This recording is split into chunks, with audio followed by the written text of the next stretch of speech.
अस्सलाम वालेकुम स्टूडेंट्स। हमारा आज का आर्टिकल है determination of A vector from rectangular components.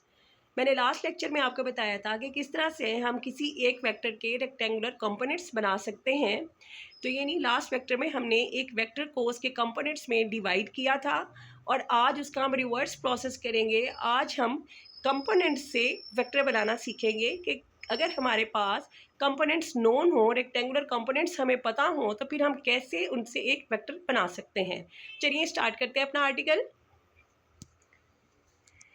इसमें यही लास्ट आर्टिकल वाली डायग्राम ही हम यूज़ करेंगे। देखिए हमारे पास वेक्टर ए था जो कि ओ पी है और ये वेक्टर हमारा एक्स एक्सिस के साथ एंगल थीटा बना रहा था, इसलिए इसको हमने इसके रेक्टेंगुलर कंपोनेंट्स में डिवाइड किया था और वो कंपोनेंट्स को हमने कहा था ए एक्स और ए वाई। तो आज के आर्टिकल में हम ये सीखेंगे कि अगर हमें रेक्टेंगुलर कंपोनेंट्स पता हों तो हम उनसे कोई भी वेक्टर जो है वो कैसे डिराइव कर सकते हैं या कैसे हम वेक्टर बना सकते हैं। तो सबसे पहले तो हमें ये माइंड में रखना होगा कि वेक्टर को बनाने के लिए हमें दो चीज़ों की ज़रूरत पड़ेगी। एक तो हमें वेक्टर की मैग्नीट्यूड चाहिए होगी, सेकेंडली हमें वेक्टर की डायरेक्शन चाहिए होगी। तो हम यहाँ पर ये सीखेंगे कि अगर हमें रेक्टेंगुलर कंपोनेंट्स पता हों तो हम उनसे कैसे वेक्टर की मैग्नीट्यूड और वेक्टर की डायरेक्शन दोनों चीज़ें फाइंड आउट कर सकते हैं। तो यहाँ पर हमने अपने वेक्टर का नाम ए रखा हुआ है और हम कह रहे हैं कि हमारा वेक्टर ए के जो रेक्टेंगुलर कंपोनेंट हैं, एक ए एक्स आई है और दूसरा हमारा रेक्टेंगुलर कंपोनेंट है उसका ए वाई जे। आई और जे मैंने मेंशन किया था कि ये हमारे यूनिट वेक्टर्स हैं जस्ट एक्स एक्सिस और वाई एक्सिस को डिनोट करने के लिए। तो सबसे पहले हम अपने वेक्टर की मैग्नीट्यूड फाइंड आउट करेंगे कि हमारे पास से वेक्टर ए जो अननोन वेक्टर है और हमें कहा गया है कि हम इसको इसके रेक्टेंगुलर कंपोनेंट से फाइंड आउट करें। तो सबसे पहले हम वेक्टर ए की मैग्नीट्यूड निकालना सीखेंगे। चलिए सीखते हैं मैग्नीट्यूड निकालना। अच्छा, वेक्टर की मैग्नीट्यूड हमने निकालनी है, लेकिन यहाँ पे हमारा थोड़ा सा केस डिफरेंट है कि हमारे पास जिस वेक्टर की हम मैग्नीट्यूड निकालना चाह रहे हैं उस वेक्टर को हमने एक ट्रायंगल शेप में बनाया हुआ है, यानी उस वेक्टर के हमने कंपोनेंट्स बना के तो उस वेक्टर की एक ट्रायंगल बनाई हुई है। तो अब इस वेक्टर की मैग्नीट्यूड को निकालने के लिए भी हम ट्रायंगुलर जो हमारे फॉर्मूलाज है उनकी हेल्प लेंगे और उससे हम इनकी मैग्नीट्यूड फाइंड आउट करेंगे। जैसा कि आपको ट्रिग्नोमेट्री में पता होगा कि ट्रिग्नोमेट्री में हम ट्रायंगल्स को सॉल्व करने के लिए हम पैथागोरस एक थ्योरम है, पैथागोरियन थ्योरम, हम उसकी हेल्प लेते हैं और उसके थ्रू हम किसी भी जो ट्रायंगल का जो भी अननोन पार्ट है, बेस, परपेंडिकुलर या हाइपोटेन्यूज, उसको फाइंड आउट करते हैं। तो अगर आप इस ट्रायंगल को गौर से देखें तो यहाँ पर हमारा वेक्टर ए हम फाइंड आउट कर रहे हैं जो कि बन रहा है हमारी ट्रायंगल का हाइपोटेन्यूज। तो यहाँ पर हम पैथागोरियन थ्योरम अप्लाई करेंगे और इसके थ्रू हम इसका हाइपोटेन्यूज फाइंड आउट कर लेंगे। तो चलिए पैथागोरस थ्योरम अप्लाई करते हैं। अब देखिए पैथागोरस थ्योरम हमारे पास क्या था। पैथागोरस थ्योरम हमारे पास था हाइपोटेन्यूज का square is equal to base square plus perpendicular square. तो यहाँ पर हमारे पास जो हाइपोटेन्यूज है उसको हमने कहा हुआ है OP और जो हमारी बेस है वो OM है और हमारे परपेंडिकुलर MP है। तो यहाँ पर हाइपोटेन्यूज का square is equal to base square plus perpendicular square.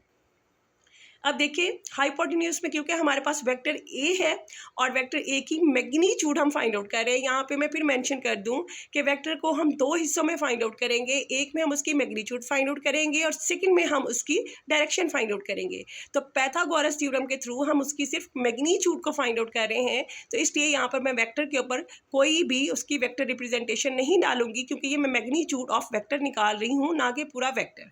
अब देखिए यहाँ पे मेरे पास जो है वो हाइपोटेन्यूज पे आ जाएगा ए स्क्वायर, बेस की जगह पे यहाँ पे आ जाएगा ए एक्स का स्क्वायर और परपेंडिकुलर स्क्वायर की जगह पे आएगा ए वाई स्क्वायर।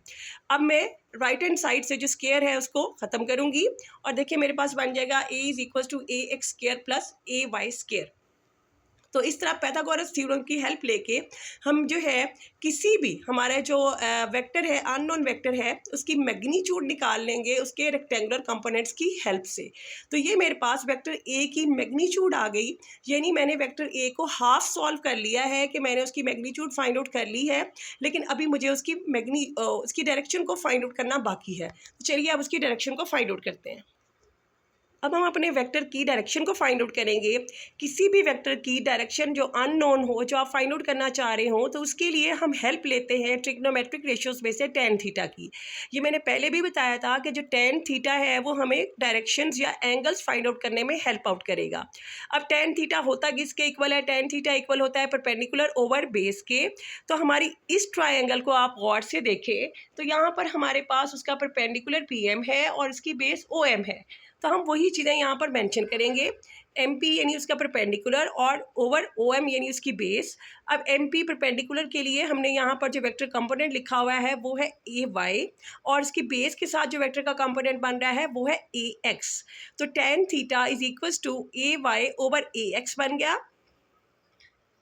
अब देखिए हम थीटा को इधर रहने देंगे, tan को उधर ले जाएंगे तो tan जो है इन्वर्स हो जाएगा। ये बनेगा theta is equals to tan inverse AY over AX। तो इस तरह से हमने जो हमारा वेक्टर, जो हमारा अननोन वेक्टर A था, हमने उसकी पहले मैग्नीट्यूड फाइंड आउट की थी और अब इससे हमने उसके एंगल को फाइंड आउट करने का भी फॉर्मूला बना लिया है। तो कोई भी हमारे पास अननोन अगर वेक्टर है तो पाइथागोरस थ्योरम की हेल्प से हम उसके कंपोनेंट्स की हेल्प लेंगे और उससे हम उसका जो है वो मैग्नीट्यूड को निकाल लेंगे एंड देन tan थीटा की हेल्प से हम उसकी डायरेक्शन निकाल लेंगे। तो इस तरह